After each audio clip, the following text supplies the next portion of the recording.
नाज़रीन आदाब, मैं हूं आपके साथ सना वारिस। दो रुख में आपका इस्तकबाल है। मंदिर मस्जिद की डिबेट के बीच महंगाई ने पैर पसार लिए हैं। जी हां, आप महंगाई से पहले से ही परेशान हैं तो ये खबर आपकी परेशानी को आया करने वाली है, यानी बताने वाली है, वो भी आंकड़ों के जरिए। ये आंकड़ा भारत सरकार का है।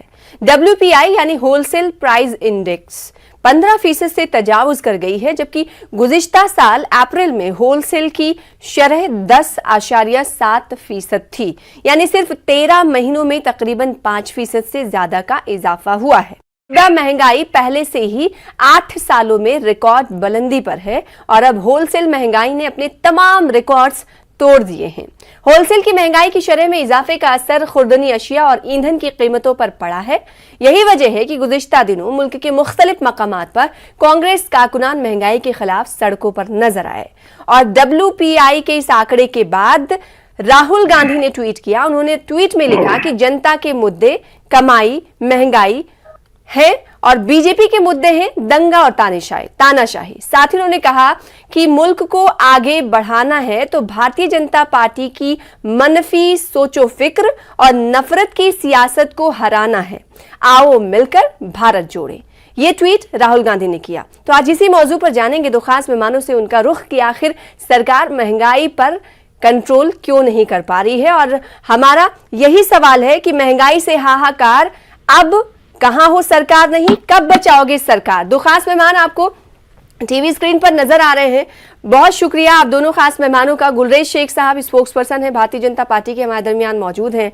और साथ ही साथ एक और खास मेहमान इंडियन नेशनल कांग्रेस से हमारे साथ हैं, असितनाथ तिवारी साहब। आपका भी इस्तकबाल, वेलकम इस खास पेशकश का हिस्सा बनने के लिए। गुलरेज साहब, ख्वाब तो बड़े बड़े दिखाए थे कि भारत की अर्थव्यवस्था और कितनी रहेगी, लेकिन अभी जो देखने में आ रहा है, ना सिर्फ देखने में आ रहा है, अब तो आंकड़ा भी सामने आ गया। भारत सरकार का ये आंकड़ा है। तो महंगाई को कंट्रोल करने को लेकर जो लोग और मुख्तलिफ प्लेटफॉर्म से आवाजें उठ रही थी कि महंगाई से मचा है हाहाकार, कहाँ हो सरकार, अब वो बदल कर ये हो जाना चाहिए कि कब बचाओगे सरकार। नहीं, सरकार यही है और सरकार बचाने के लिए ही है।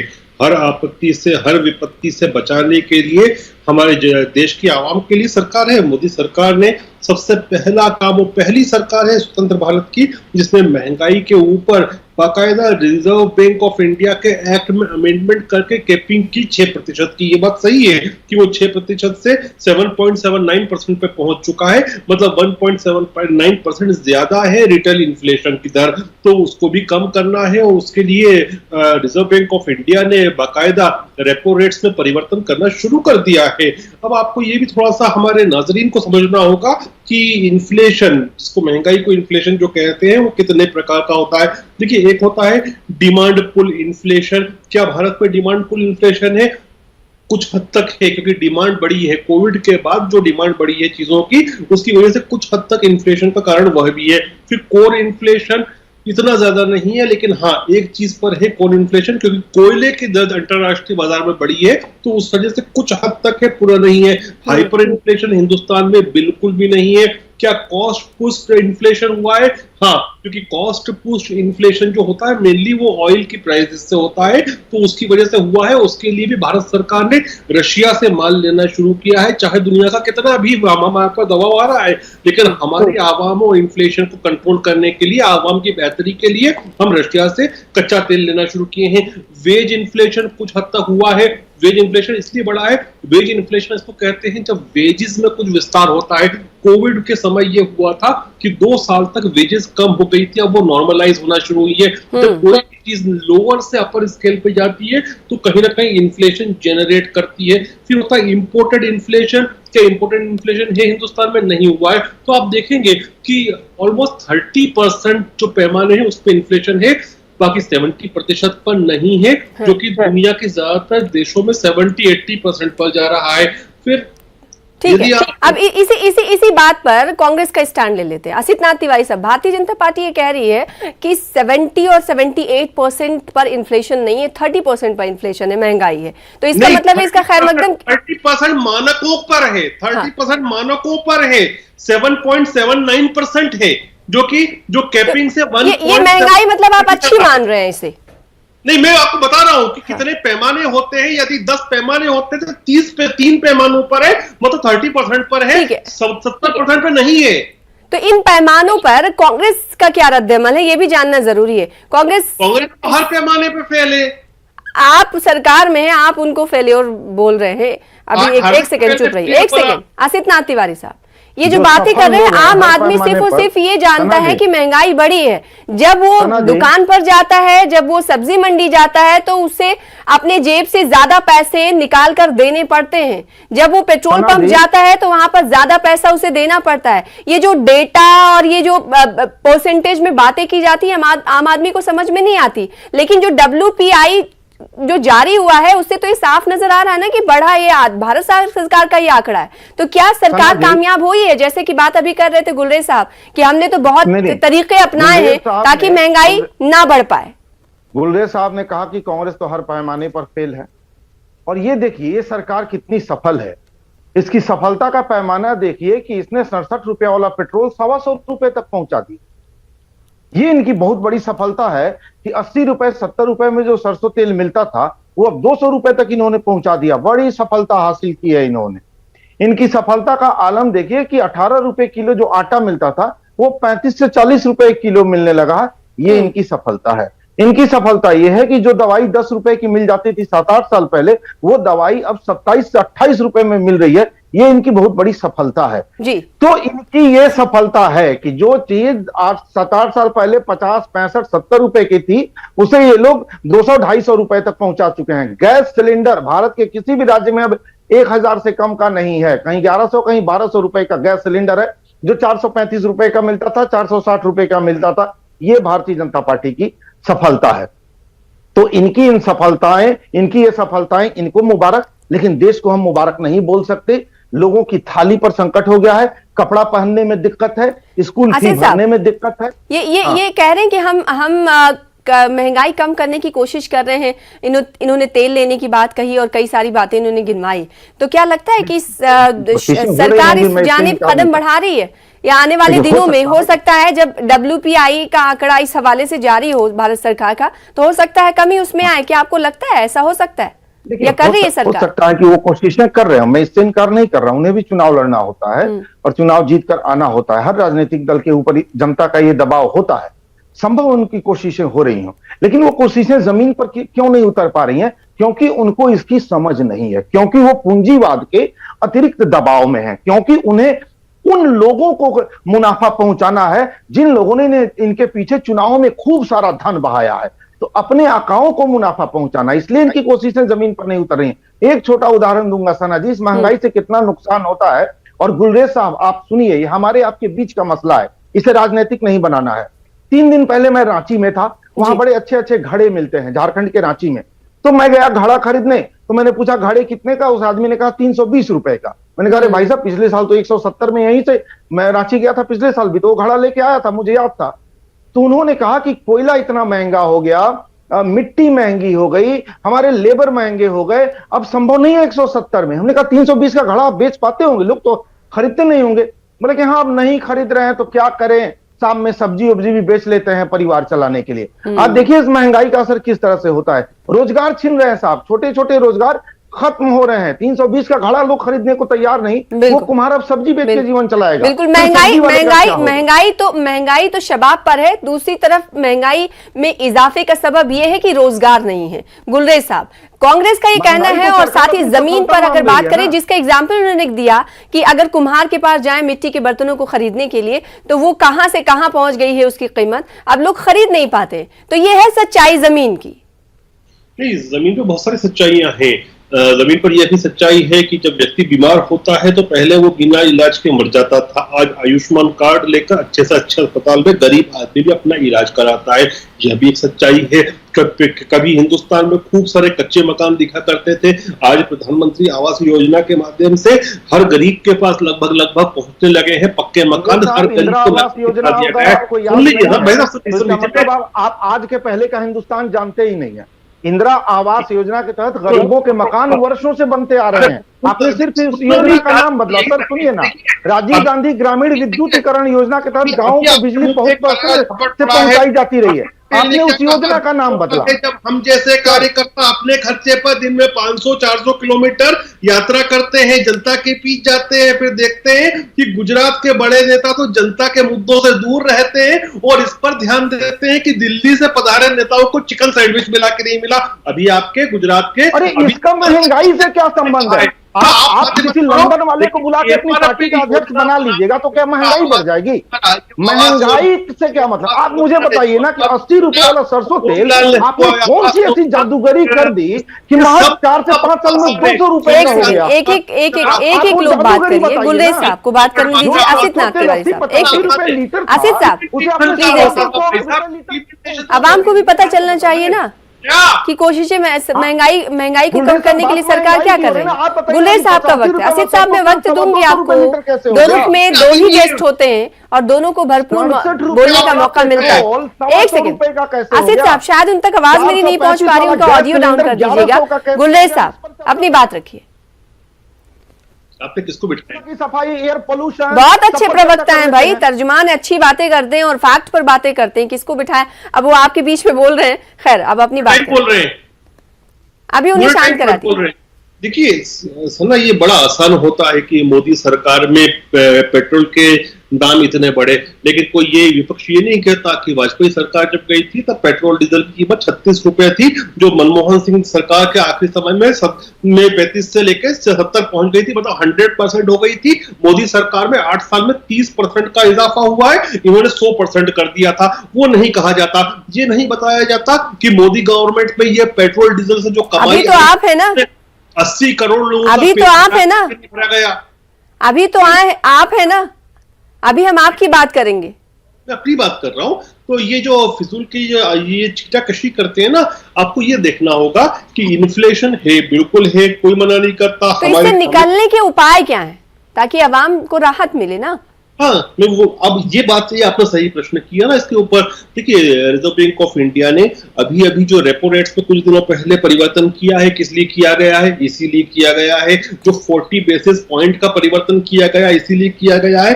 क्या होता है कि जब रेपो रेट्स में इंक्रीज किए जाते हैं तो मार्केट में इन्फ्लेशन जो है वो कम होता है। दोनों का ग्राफ ऐसे जाता है, रेपो रेट कम होंगे तो इन्फ्लेशन बढ़ेगा, रेपो रेट बढ़ेंगे तो इन्फ्लेशन कम होगा। ये साइक्लिक होता है और मुझे लगता है कि अगली जो तिमाही का आएगा डाटा, इसमें आपको 6.5 के आसपास % पे रिटेल इन्फ्लेशन दर मिलेगी। 6.5 के आसपास अगली तिमाही का डाटा मिलेगा, ये बड़ी बात कह दी। इसका मतलब इस तरफ सरकार बहुत संजीदगी से ध्यान दे रही है। आसिफ नाथ तिवारी साहब, क्या कांग्रेस इस बात पर यकीन रखती है? रिटेल इन्फ्लेशन का डाटा अगले तिमाही की अगर बात करें तो ये कह रहे हैं 6.5 तक पहुंच जाएगा, जो कि बहुत अच्छी बात अगर ऐसा होता है तो। अरे पिछले 5 साल से तो ऐसी कितनी तिमाहियां आई और चली गई, क्या आपको यकीन है? पिछले 5 साल से अब आप मत बोलिएगा, अब आप मत बोलिएगा गुलरेज साहब, अभी आपका वक्त नहीं है। हजारों इस तरह के दावे किए गए, क्या आपको इनके दावे पर यकीन है? मैं बस यही जानना चाहता हूं, क्या आपके किसी भी दर्शक को इनके दावे पर यकीन है?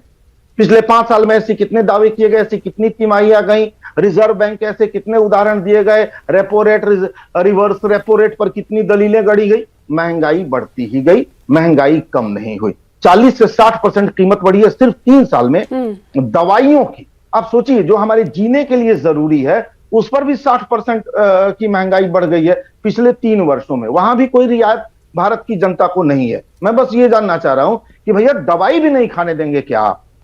दवाई भी नहीं खाने देंगे आम आदमी को? आम आदमी दवाई के लिए भी मोहताज है। मैं बस ये, आप देखिए ना, इस तरह के तर्क गढ़ना, और महंगाई को भी अपनी सफलता बता रहे हैं ये लोग। ये चूंकि इन लोगों ने इसलिए महंगाई बढ़ा दी कि ये कर दिया। अरे भाई, इसके पहले कुछ नहीं हुआ क्या? गांव देहात के प्राइमरी स्कूल से लेकर दिल्ली के जेएनयू तक का चेन जिसने खड़ा किया, वो भी ये तर्क दे सकता था ना।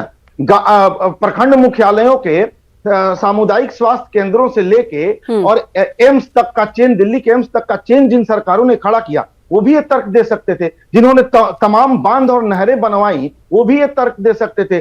तमाम वैज्ञानिक अनुसंधान केंद्र, IIT, ये तमाम कॉलेजेस और यूनिवर्सिटीज जिन लोगों ने बनाए, वो भी ये तर्क दे सकते थे। लेकिन उन्होंने कभी ये तर्क नहीं दिया, उन्होंने सिर्फ निर्माण किया। आप बेच बेच के खा रहे हैं उनका बनाया माल।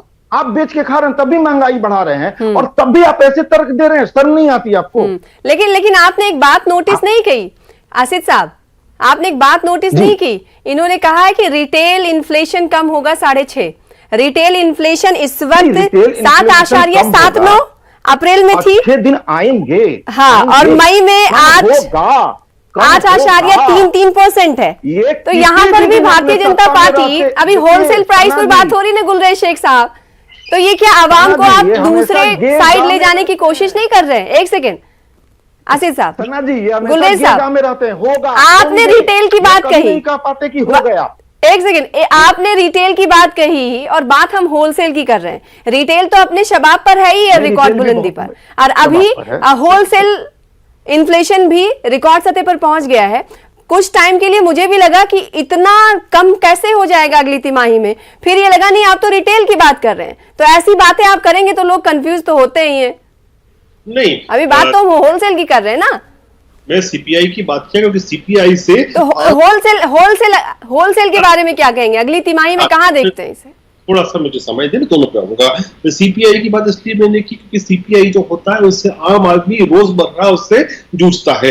और जहां तक कि डब्ल्यूपीआई की बात है, होलसेल प्राइस इंडेक्स भी बड़ा है, इन्फ्लेशन उसका बड़ा है, लेकिन ये जो होता है वित्तीय संतुलन करना ही फाइनेंस मिनिस्ट्री और रिजर्व बैंक का काम होता है कि यदि होलसेल प्राइस इंडेक्स में बड़ा कहीं उछाल आया है तो आप रिटेल इन्फ्लेशन को कैसे काबू करेंगे। जैसे मैं उदाहरण देता हूं उसमें, तो जब होलसेल बढ़ रहा है तो रिटेल तो बढ़ेगा ही ना। नहीं, ऐसा नहीं होता हर चीज में। जैसे उदाहरण है कि यदि अच्छा ऐसा नहीं होता है, ठीक है, आप समझाएं। सुन लीजिए आप कि यदि आप फूड इन्फ्लेशन की बात करें तो जो ग्रीन वेजिटेबल्स है उसका फूड इन्फ्लेशन तो 3.5% पे चल रहा है, जो ऑल टाइम लो है। उसी प्रकार से यदि हम बिजली की दरों की बात करें तो बिजली की दरों में इजाफा नहीं किया गया है, तो उस इन्फ्लेशन को रोका है जो कि होलसेल इन्फ्लेशन से अलग है। तो इन सब को मैनेज करके ही आपको 6.5% पे लाना है और अंततः अथवा 6% पे कैपिंग करना है। तो अगली तिमाही में रिटेल इन्फ्लेशन 6.5 के पास ये बता रहे हैं, लेकिन होलसेल इन्फ्लेशन जो है वो भी अपनी बुलंद रिकॉर्ड पर है। तो क्या ऐसा हो सकता है कि आसिफनाथ तिवारी साहब कि होलसेल इन्फ्लेशन जो है बढ़ा हुआ है लेकिन रिटेल इन्फ्लेशन को कम किया जाएगा सरकार की तरफ से? आसिफ साहब देखिए, वो बात ये सही करें कि कोई जरूरी नहीं है कि खुदरा महंगाई दर और होलसेल महंगाई दर जो है वो एक ही हो, उसमें कई बार अंतर दिखता है। ये बात तो उनकी बिल्कुल सही है, लेकिन साहब इस देश ने पिछले 8 साल में खुदरा महंगाई दर को बढ़ते ही देखा है, घटते नहीं देखा, वो बढ़ते ही देखा है। आपके तमाम अर्थशास्त्री चाहे जो भी तर्क दे लें, आम आदमी के लिए शर्ट और बनियान खरीदना मुश्किल हो गया। आप समाज के भीतर आइए ना, आप स्कूलों में जाइए तो आप देखिए कि फी भरने के लिए किस तरह से पेरेंट्स गिड़गिड़ा रहे हैं, वो किस्तों में बच्चों की फी भर रहे हैं, वो कम करवाना चाहते हैं, कुछ रियायत करवा रहे हैं। ये स्थिति तो 8 साल पहले नहीं थी। आज मिडिल क्लास की जो हालत है वो इतनी बुरी है कि जो लोग खूब आराम से स्कूटर चला के दफ्तर जा रहे थे, वो अचानक शेयरिंग ऑटो से दफ्तर जाने लगे हैं, हफ्ते में 1-2 दिन स्कूटर निकाल रहे हैं। ये हालत उनकी किसने कर दी?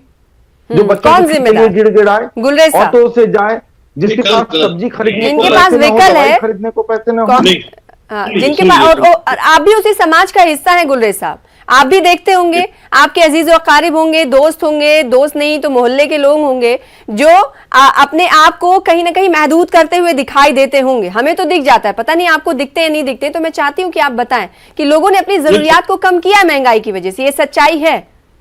मैं आपसे ये पूछना चाहता हूँ कि आपके ऑफिस में या आपके घर में काम करने वाले जितने भी लोग होते हैं उनकी जो सैलरी थी उसमें इजाफा हुआ कि नहीं कोविड-19 के बाद? कोविड-19 में जो 70% मिल रही थी, 80% मिल रही थी, वो 100% और कुछ केसेस में और इजाफा हुआ कि नहीं? मैं आपसे एक प्रश्न करूंगा। तो 2 चीजें होती हैं। आप यदि होलसेल इन्फ्लेशन को बिल्कुल ही कम कर दोगे और उसके ऊपर भी कैपिंग इस प्रकार से करना शुरू करोगे तो there is something in economy called as Phillips curve. Phillips curve क्या होता है कि जो इस प्रकार का इन्फ्लेशन जब बढ़ता है तो साथ में अनएम्प्लॉयमेंट भी बढ़ती है, मतलब दोनों प्रोपोर्शनेट चलते हैं। अब आपने यदि होलसेल इन्फ्लेशन को भी ट्विस्ट किया तो आप इसका मतलब यह है कि फिलिप्स कर्व को ट्विस्ट करेंगे तो उससे क्या होता है कि आपके यहाँ फिर बेरोजगारी की दर बढ़ना शुरू हो जाती है। तो चीजें सही दिशा में जा रही है। मुझे अभी भी आपको मैं दावे के साथ कह सकता हूं कि 6.5% रिटेल इन्फ्लेशन पर हम अगले तिमाही में ले आएंगे इसको। तो चीजें सही दिशा में जा रही हैं, सही समत में जा रही हैं। आसित तिवारी साहब, आप कह रहे थे कुछ देर पहले कि कोशिशें पता नहीं वो कर रहे हैं लेकिन जमीन पर नहीं दिखाई दे रहा है, लेकिन भारतीय जनता पार्टी तो ये दावे कर रही है कि अभी है, अगली तिमाही अच्छा होगा लोगों के लिए। अच्छा, आज मैंने खबर पढ़ी है, बिहार से जुड़ी खबर है। वहां स्वास्थ्य महकमे की एक रिपोर्ट छपी है कि लोग हेल्पलाइन में फोन कर रहे हैं, बहुत ज्यादा इनकी संख्या बढ़ गई है कि मन में बार बार खुदकुशी का विचार आ रहा है। पता नहीं गुलरेज साहब ने ये खबर पढ़ी कि नहीं, लेकिन मैंने जैसे ही हेडिंग पढ़ी मैं चौकन्ना हो गया और मैंने पूरी खबर पढ़ी। और जानते हैं वो क्यों? वो फोन इसलिए आ रहे हैं कि लोग परेशान हैं, घर का खर्च नहीं चला पा रहे हैं, बच्चों को पढ़ा नहीं पा रहे हैं, या रोजगार चला गया तो अब सामने कोई रोजगार नहीं दिख रहा है। आप गूगल पे कहीं सर्च कीजिएगा, गुलरेज साहब आपसे एक विनम्र प्रार्थना है मेरी, खुदा के लिए काम कीजिए, मानवता के लिए काम कीजिए, इंसानियत के लिए काम कीजिए, जरा उस खबर को पढ़िए। आत्महत्या के लिए की भावना लोगों में बहुत ज्यादा आने लगी है और वो हेल्पलाइन को फोन करके सुझाव मांग रहे हैं कि इस स्थिति में हमें क्या करना चाहिए, और उनको ठीक है, उनकी काउंसलिंग की जा रही है। लेकिन साहब, ये स्थिति देश में कभी थी क्या कि लोग बजाते हेल्पलाइन को फोन करके कहें कि चूंकि रोजगार नहीं है, चूंकि महंगाई बढ़ गई है, चूंकि परिवार का खर्च नहीं चला पा रहे हैं, इसलिए हम आत्महत्या करने की सोच रहे हैं। और इतनी बड़ी संख्या में कभी हेल्पलाइन को फोन आए थे क्या? उस अखबार के मुताबिक नहीं। इतनी बड़ी संख्या में अब फोन आने लगे हैं। आपने देश को उस स्थिति में पहुंचा दिया है, और उस स्थिति में भी पहुंचा के अगर आप खुश हैं तो मैं तो खुदा से कहूंगा कि आपकी गलतियों को माफ करें। आपके लिए मैं माफी मांगूंगा। मैं जान रहा हूं कि सिर्फ राजनीति के लिए आप ये भूल कर रहे हैं साहब। आप समझ पा रहे हैं? परिवार का परिवार आत्महत्या के लिए प्रेरित हो रहा है, आत्महत्या के लिए मजबूर हो रहा है। खबर चौंकाने वाली है। अपनी सफलता मान रहे हैं सर। आप प्रमाणित करती है इस खबर को? न्यूज़ 18 उर्दू प्रमाणित करता है तो मैं जवाब दूंगा। नहीं, हमने तो अभी देखी नहीं, लेकिन जो बात आसित तिवारी साहब कह रहे हैं वो उस बात पर कान तो धरा जा सकता है ना। अगर कोई अखबार, एक सेकंड, नहीं बोल रहा, कोई अखबार अगर इस तरह की रिपोर्ट करता है, उस अखबार के इस रिपोर्ट की तस्दीक तो हम नहीं करते, लेकिन उस अखबार ने अगर आंकड़ा दिया है और बताया है तो उसको देखना तो होगा ना। देखकर हम खुद, देखिए एक बात बोलूं, अगर ऐसी बात है तो ये समाज का अलमिया कहें या सरकार का अलमिया कहें? और जहां तक देखिए, ये हमारे सामने जो भाई साहब बैठे हैं अच्छे व्यक्ति हैं, भले व्यक्ति हैं, अन्यथा कांग्रेस में जितना ज्यादा झूठ बोलता है उतना ज्यादा प्रवक्ता बनाए जाते हैं। तो मैं कांग्रेस के कहने पे बिना आपके प्रमाणित की, हाँ न्यूज़ 18 उर्दू प्रमाणित करता मैं बोलूंगा उसको। नहीं, न्यूज़ 18 उर्दू अभी इस खबर की तस्दीक नहीं करता, क्योंकि हम तक ये अभी रिपोर्ट पहुंची नहीं है। लेकिन अपोजिशन पार्टी के लीडर अगर इस बात को कहते हैं दावे के साथ, तो उस पर तो आपका रिएक्शन जरूरी है ना। सना जी, इनका ये जवाब बर्दाश्त नहीं किया जाएगा। झूठों की पार्टी है। इनका राष्ट्रीय अध्यक्ष कैमरा के सामने रिश्वत लेते पकड़ा गया था। इनका राष्ट्रीय बंगारू लक्ष्मण इनका राष्ट्रीय अध्यक्ष था। कैमरा के सामने रिश्वत लेते भ्रष्टाचार में इनका राष्ट्रीय अध्यक्ष पकड़ा गया था। ये कहेंगे कांग्रेस के लोग झूठ बोलते हैं। इस देश के प्रधानमंत्री झूठ बोलते हैं इनके देश।